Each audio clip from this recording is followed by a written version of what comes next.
This was a function of the Deposit Act of 1836, which placed a cap on the deposits held at any single bank. The sheer number of banks handling government deposits made it impossible to effectively monitor their financial position and lending practices. Further aggravating the situation, the federal government began depositing budget surpluses in state-chartered banks, adding to reserves that were already swollen. Armed with abundant reserves, and no longer constrained by the policies of the second bank, state banks began lending recklessly, just like they had after the first bank disappeared. Point of interest: the dangerous delusion of ever-rising prices. There is no national price bubble in real estate. Never has been, never will be.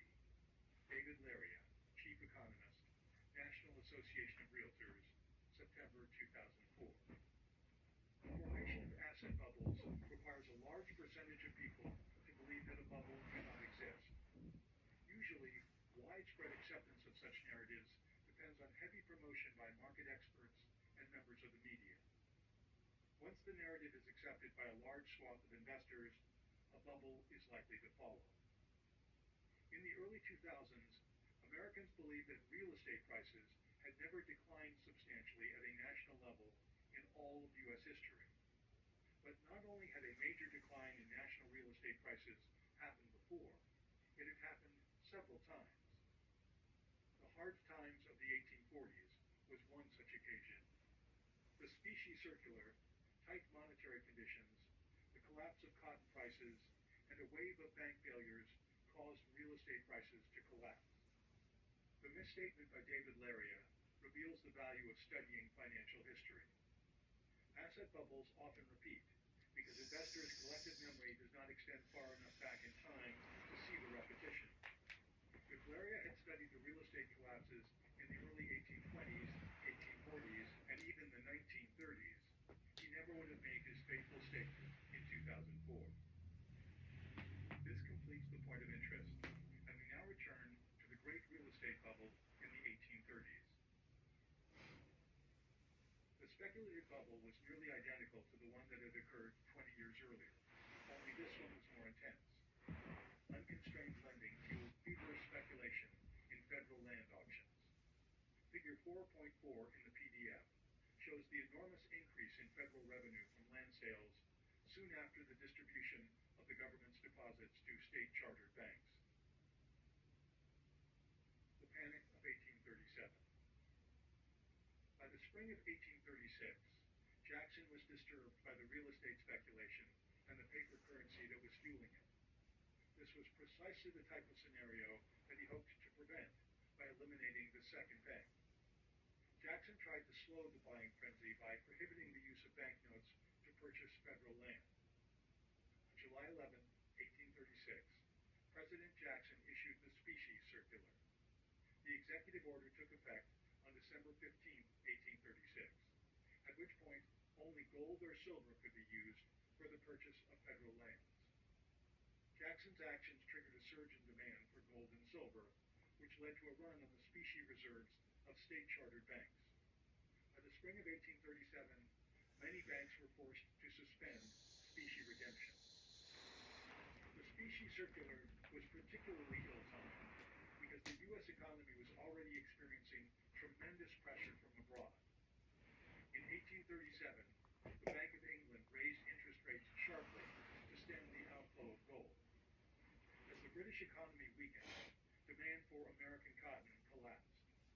This triggered business and bank failures in the South, which soon spread throughout the country. Over the next several years, the combination of commodity price declines, reckless lending practices by state banks, and a sudden outflow of foreign capital triggered a sharp economic contraction and corresponding decline in asset values.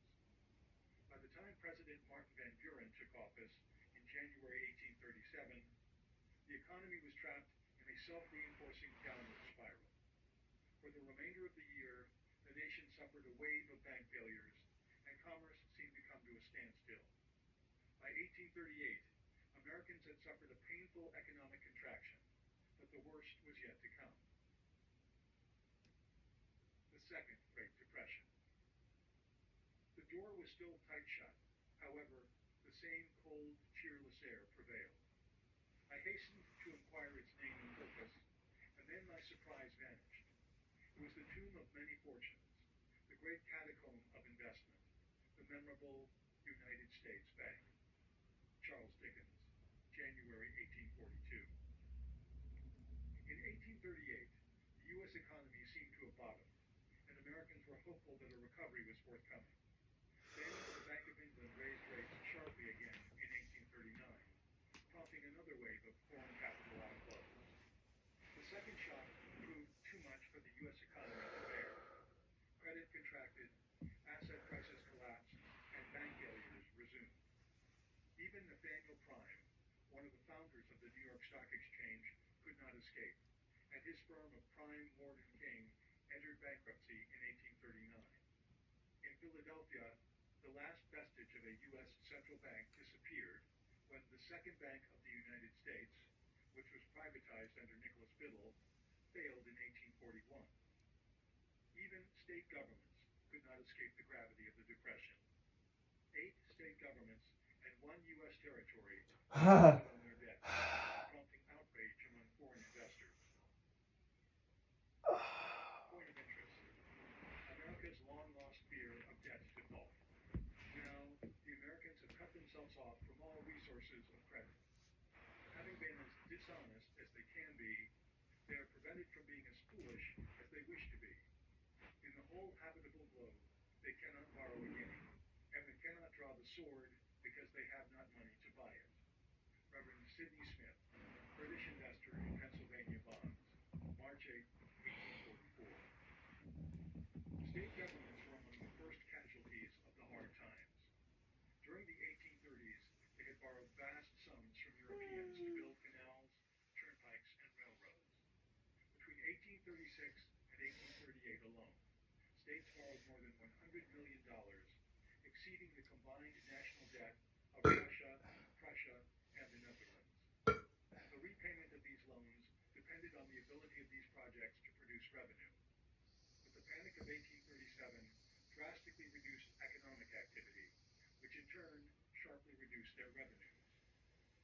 In July 1841, the state of Michigan became the first U.S. state to default on its debt. Over the next 2 years, 7 more states and 1 U.S. territory defaulted. The federal government was never at risk of default, but its credit was harmed because many foreign investors did not differentiate the behavior of federal and state governments. In fact, many petitioned the federal government to assume state debts, much like they had in the 1790s. Congress never seriously entertained such proposals. 100 years after the Panic of 1837, Congress passed the Public Debt Act of 1939, establishing a limit on the federal debt. Since then, Congress has raised the debt ceiling 79 times. In recent years, the debt ceiling has become a bargaining chip in congressional negotiations, which is a dangerous precedent. Since the passage of the Funding Act of 1790, the federal government has never defaulted on its debt. This track record enables the U.S. to borrow at extremely low rates, which is a luxury in times of prosperity, but a necessity in a crisis. The unsustainability of U.S. fiscal deficits is a legitimate concern, and America's procrastination in dealing with it is dangerous and misguided. However, it is equally reckless to hold the credit of the U.S. hostage. The long-forgotten lessons of the 1840s provide a powerful reminder of the severe consequence of a debt default.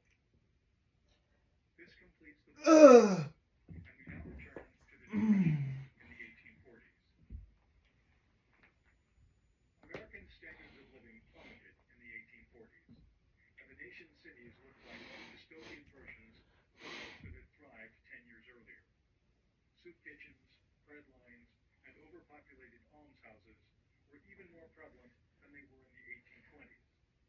The one cause for the Depression was a frightening breakdown of law and order, as Americans desperately competed for scarce resources.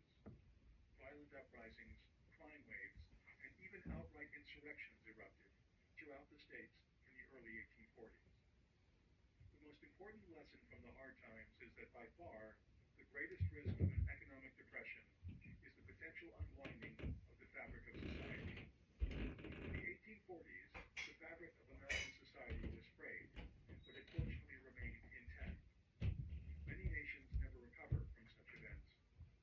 risk is revisited in Chapter 19, as the final major depression in U.S. history, the Great Depression of the 1930s, triggered the rise of fascism in Europe and militarism in Japan. These toxic ideologies then triggered the outbreak of the worst war in human history. Chapter 5: The Economics of the Civil War. Every day, the difference between the North and South is becoming more prominent and apparent. Such a union is one of interest merely, a paper bond, to be torn asunder by a burst of passion, or to be deliberately undone whenever interest demands it. Sidney George Fisher, April 1844. The U.S. economy began a slow recovery by the mid-1840s, but it was the discovery of gold at Sutter's Mill in 1848 that enabled it to achieve escape velocity. The gold itself strengthened the balance sheets of the federal government and banking system, which were bolstered by $50 million in production from 1848 to 1849, and a total of $555 million over the course of the next decade.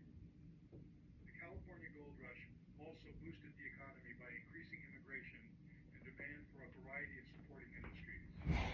As the 1850s commenced, lofty growth expectations once again attracted a deluge of foreign capital, and the U.S. entered a new era of growth and innovation. But beneath the surface, the country was divided, and the cohesiveness of the Union was about to face its greatest test. The causes and consequences of the American Civil War were complex, but this book does not attempt to address these issues comprehensively. It only seeks to explain the financial consequences of the Civil War. Sadly, this must begin with an uncomfortable analysis of the economics of slavery. It is important to acknowledge up front that describing slavery with financial statistics carries the risk of sanitizing an abhorrent practice. This is neither the intent nor the desire of the author. Nevertheless, What up? it is important Hey. to You good? describe slavery and Yeah, financial back. Yeah. irrespective of its immorality. The decisions that triggered the Civil War were driven heavily by economic considerations. After addressing the economic issues of slavery, the chapter shifts to the financial reforms enacted during and after the Civil War. The financial costs of the war prompted the passage of legislation collectively known as the National Banking Acts. These reforms ended the free banking era that began with President Andrew Jackson's veto of the Second Bank Charter. The acts created a stable currency and more resilient banking system, but they also introduced new structural flaws that would shape the chaotic securities markets of the Gilded Age. The dystopian economics of slavery. On November 6, 1860, Abraham Lincoln was elected President of the United States. Lincoln only won 40% of the popular vote, but achieved a decisive electoral victory because the presidential race included 4 candidates. Republicans simultaneously won large majorities in the Senate and House of Representatives. Soon after the election, Southern states began seceding from the Union, as they viewed Lincoln and the Republican Party as intolerable threats to the continued enslavement of African Americans. Over the last 160 years, various myths have circulated regarding the role of slavery in the secession of the Southern states. But historical evidence conclusively reveals that the Northern states' opposition to the westward expansion of slavery was the primary issue that prompted secession. The differences in perspective were heavily influenced by the divergent economic paths of the North and the South. Specifically, the Northern states proceeded along a path of industrialization, while the Southern states sought to preserve an agricultural economy that depended heavily on cotton. As the U.S. spread westward, Southern states sought to expand the use of slavery to support their economic system, while the Northern states sought to prevent it. The election of 1860 convinced Southerners that they had not only lost the battle to spread westward, but they were also at risk of losing the right to slavery entirely. They feared that the increased dominance of free states would eventually result in the outlawing of slavery in every state, even if that threat was not yet present. Southerners had many reasons to prevent the end of slavery, but no Most historians agree that the most powerful one was economic. The economics of slavery were as simple as they were despicable. First, for obvious reasons, the use of free labor was more profitable than paid labor on southern plantations. Second, because slave labor was profitable, slaves were considered valuable assets. In fact, the value of slaves represented roughly $4 billion of the total wealth of the southern states in 1860. If slavery were to end, owners would not only experience a decline in the profitability of their plantations, but they would also lose a large percentage of their wealth. The importance of economics in the decision of southern states to secede is clearly represented in the timing and contentiousness of their decisions to either join the Confederacy or remain with the Union. Table 5.1 in the PDF shows the timing of the decision on whether to secede and the estimated reduction in the per capita income of the free population if slavery was abolished in their respective states. Southerners viewed the continuation of slavery to be a critical component of their way of life, and much of their rationale was economic. As growing political power of northern states threatened to end the practice, Southerners finally resorted to war to preserve it. On April 12, 1861, Confederate forces opened fire on Fort Sumter, and 3 days later, the Civil War began, when Abraham Lincoln ordered state militias to raise 75,000 troops to quell the rebellion. Financing the Civil War. In retrospect, Northerners grossly underestimated the commitment of Southerners to exit the Union and their ability to wage war. Soon after the disastrous First Battle of Bull Run in July 1861, it was apparent that the Civil War was likely to last much longer and cost considerably more than initial estimates. This created two problems for the Union. The first was the instability of the currency. After the disappearance of the second bank, paper currency was once again issued by state-chartered banks, and the value of their banknotes varied depending on the strength of the issuing bank. The Union, therefore, had a difficult time purchasing supplies for troops that were spread across multiple states. The second problem was raising the enormous amount of debt required to fund the war. The U.S. Congress resolved these problems by passing a series of laws between 1862 and 1864. The Legal Tender Act of 1862. The Union had struggled to raise debt soon after the first shots of the Civil War were fired at Fort Sumter. In August 1861, the Secretary of the Treasury, Salmon P. Chase, negotiated a deal with New York City bankers to sell $150 million of U.S. government bonds in 3 tranches. The bankers were required to pay for the bonds in specie, which they expected to quickly recoup after selling the bonds to investors. The first 2 tranches went smoothly, but the final tranche declined in value before the bankers could sell them.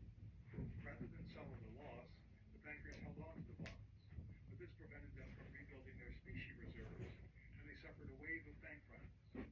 Many New York banks responded by suspending specie redemption. Soon thereafter, New York bankers suspended their relationship with the U.S. Treasury when Chase refused to protect them from further financial damage. Without the support of New York bankers, Chase was forced to find other means to raise capital, and the Legal Tender Act of 1862 was the first of several solutions. On February 25, 1862, Congress approved the Legal Tender Act, which authorized the immediate issuance of $150 million in non-interest-bearing Treasury notes. The notes were soon referred to as greenbacks because of the green ink used in their production. Greenbacks were not redeemable for gold and silver, but they were considered legal tender, which meant that they could be used to satisfy both public and private debts. Greenbacks are regarded as the first fiat currency of the United States, meaning that the value is not based on the ability to redeem the notes for specie, such as gold or silver. The act also authorized the issuance of $500 million in government bonds to ensure adequate funding of the notes. By July 1863, the U.S. had authorized the issuance of up to $450 million in greenbacks. Nearly the entire authorized amount was in circulation by July 1, 1864. greenbacks played an important role in the funding of the Civil War, but they were far from sufficient. Instead, most of the funding would come from the issuance of bonds. With bankers no longer willing to underwrite them, the U.S. Treasury was forced to sell bonds directly to individuals. Jay Cook and the rise of the retail investor. The issuance of greenbacks was insufficient to address the Union's financial needs. It also followed precedent, as the printing of currency that was unanchored to gold or silver risked igniting inflation if taken too far. The Union needed to supplement greenbacks with hundreds of millions of dollars of U.S. government bonds, and they needed to do it without the aid of New York City bankers. Jay Cook, a Philadelphia-based investment banker, proved instrumental in this effort. In 1861, Cook was named as a subscription agent for the Treasury, and he began selling U.S. government bonds through his personal network. Cook was highly successful, but the sheer amount of capital required to fund the Civil War far exceeded the wealth of his connections. Point of interest: the telegraph links Main Street, Wall Street, and Washington. Jay Cook used the telegraph as no American businessman had ever before used. By means of the wires, he kept his eye on military progress in the field, political events in Washington, and the stock and money markets in New York, three strategic points in determining the success or failure of a loan. Henrietta M. Larson, business historian. In 1837, Samuel Morse submitted a patent for the American Recording Electromagnetic Telegraph. The device used electronic pulses transmitted on wires to distant locations. By the 1860s, telegraph wires connected cities across the nation, allowing the nearly instantaneous communication of vital information related to the Civil War. The telegraph was one of the early American technological innovations that transformed society. It also played a critical but often unappreciated role in funding the war. Jay Cook relied on telegraph communications to monitor political activities, battlefield results, and the response of securities markets in New York. These events affected the demand and pricing of bonds, which Cook used to aid his sales efforts and publicity campaigns. The telegraph continued to play a vital role on Wall Street after the Civil War ended. But even more revolutionary was the technology that derived from the telegraph. On November 15, 1867, the first stock ticker was introduced to Wall Street. The device enabled Americans to track the prices of stocks and bonds trading on securities exchanges in near real time. The stock ticker would accelerate the growth of securities markets during the Gilded Age. This completes the point of interest, and we now return to a discussion on Jay Cook. In 1862, Cook devised a novel solution. He assembled a network of subagents who sold bonds directly to Americans throughout the Union. At the peak, Cook had 2,500 subagents under contract. He supported sales efforts with aggressive advertising campaigns that appealed both to Americans' patriotism and the financial benefits of the bonds. Cook's strategy was extraordinarily successful. In September 1862, the Treasury had sold only $2.5 million of the $500 million of bonds, known as 520 bonds, authorized under the Legal Tender Act. By June 30th, 1863, the Treasury had raised $175 million.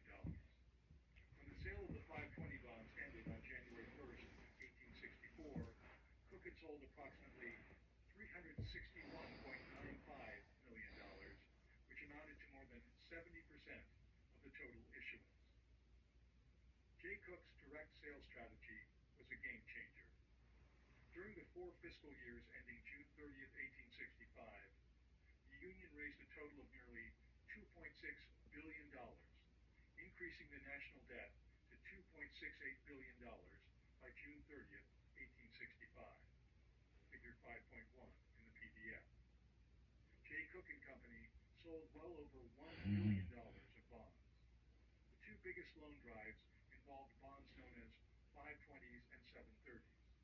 These constituted more than 50% of the total debt issued by the Union, and Cook sold most of them. Moreover, Cook charged a commission of less than 0.50%.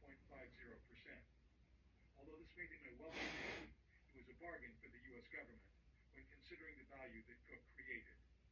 Finally, Jay Cook introduced the average American to the concept of investing. After the Civil War ended, this new cohort of investors would attract the attention of Wall Street. The National Banking Acts of 1863 and 1864. The percentage of notes of doubtful value which were in circulation in the western states was so great that the knowledge of an expert was required at every turn to determine what to receive and what to reject. Andrew McFarland Davis, 1910. The Legal Tender Act, combined with Jay Cook's bond sales campaigns, enabled the Union to fund the Civil War, but the nation still suffered from currency instability. For 3 decades, state-chartered banks had proliferated, and many issued banknotes with little regard for their ability to honor specie redemptions. As the sheer variety of banknotes increased, differentiating between high and low-quality banknotes became nearly impossible. This inefficiency was frustrating during times of peace, but it was intolerable during a time of war.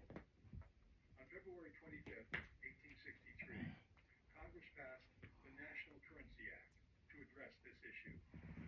But in addition to establishing a stable, uniform currency, the act also created a national banking system to replace the unreliable system of state-chartered banks.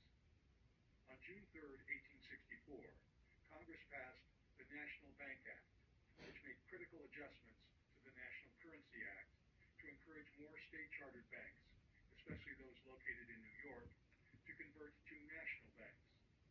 The National Currency Act of 1863 and National Bank Act of 1864 are now collectively referred to as the National Banking Acts. The creation of a national banking system provided many benefits to Americans. The National Monetary Commission, which was formed after the Panic of 1907, conducted an exhaustive evaluation of records from the Civil War era to explain the thinking of the politicians who crafted these acts. The Commission's report confirmed that the primary objective was to establish a stable, uniform currency. A secondary benefit was that it increased the bonds. The reason is because reserves of national banks were secured by holdings of U.S. government bonds rather than gold and silver. This naturally led to increased purchases of government bonds, which helped fund the Civil War. A final benefit of the acts was the creation of the Office of the Comptroller of the Currency, OCC. The OCC was charged with issuing charters of national banks and regulating the national banking system. The OCC was the first federal agency to provide oversight of banks at the national level.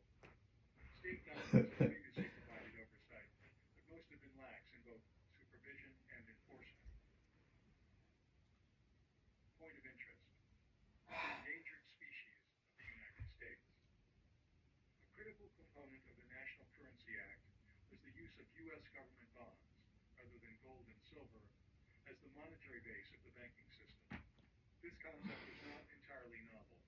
Several states used state-issued bonds as reserves in prior years, but it was a notable difference in comparison to the system employed by the first and second banks of the United States.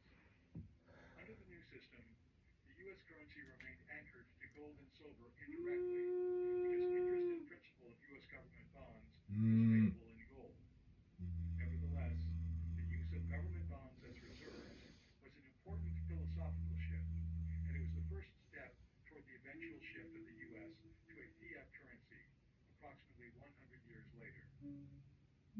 This completes the point of interest, and we now return to the national banking system. The national banking system took several years to implement.